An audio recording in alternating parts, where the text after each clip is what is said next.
Emotions. Today, it's all about emotions because expressing emotions in your writing is so very, very important. Now, my story is making this so interesting because, as I've mentioned before, I am focusing on the supernatural fantasy. So, think angels, demons. And so they're on one side or the other. And so they're very much on the extremes of everything. They're on the extremes of morality. They're on the extremes of emotions.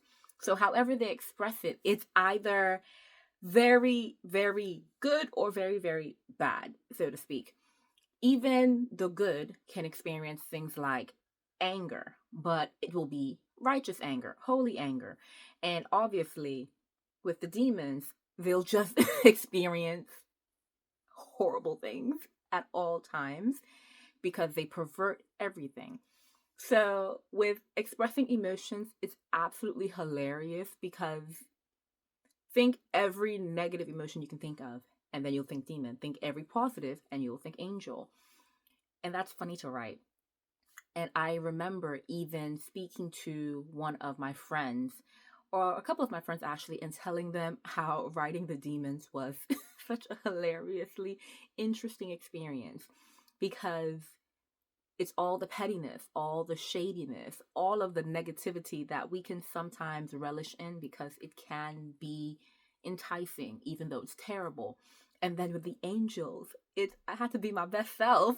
And like, oh my goodness, you know what? I was just like, wow, this is a lot to be striving for. So it's been really interesting. It's also been really fun. Like I mentioned, I've mostly written more of the demon side of things.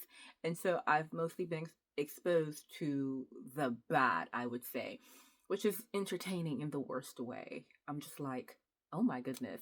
You people are so petty. You're always scheming. Of course, you hate each other and you experience all of this. And then I remember, Shelley, remember where you at. Of course, they're going to be doing all of this. And being a writer, writing these things is funny because you have to remind yourself of certain things before you go forward.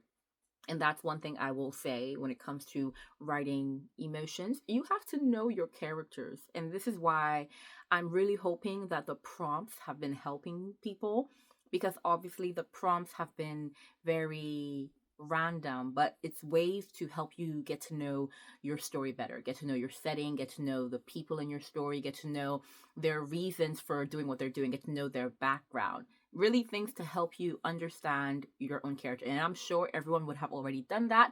But in case you hadn't already, or you still had some gaps in their personality or their motives that you needed to fill, I hope those prompts have helped in any way, shape, or form. So yeah, definitely knowing your character is one of the top tips I have in terms of writing emotions because it has to be authentic. Some books you read and from midway through the character does something and you're like, that is so inconsistent with what I've read earlier.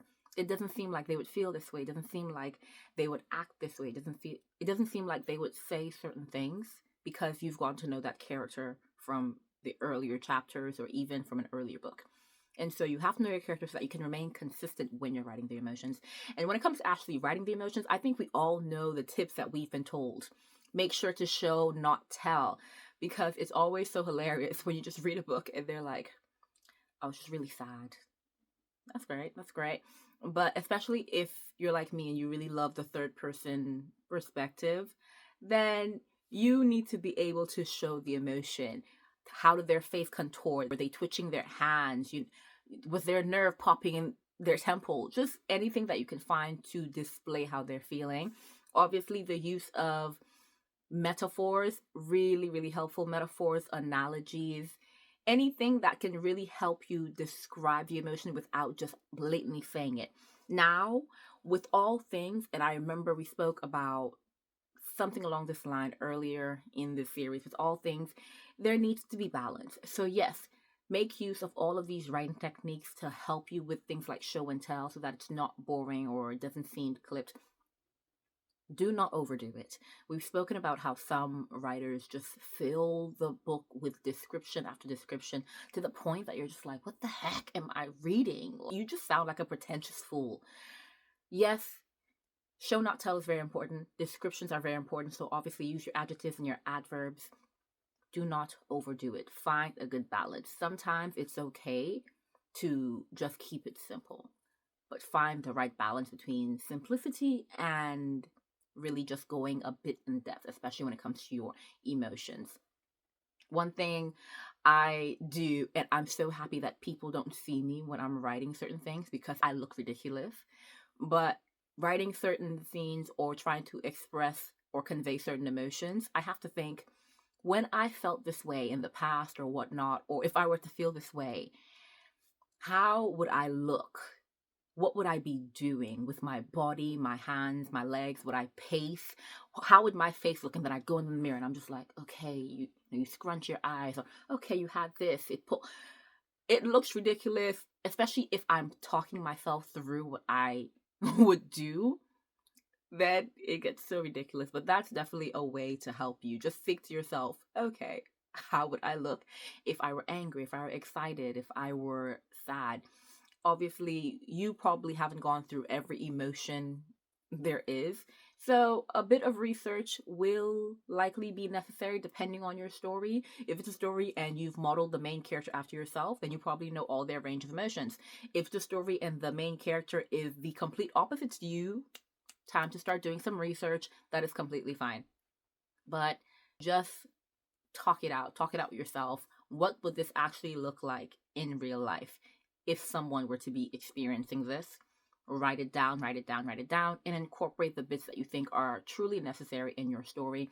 And remember to keep your character at the forefront of your mind. Would my character do this? Is my character some emotionally repressed child who refuses to show any emotion? Because if that's the case, angry, sad, disappointed, it doesn't matter. They will not express anything, at least not physically, but internally they might be going insane. Even internally, they might be repressing and suppressing. You have to know your character to know exactly how they are going to convey this emotion.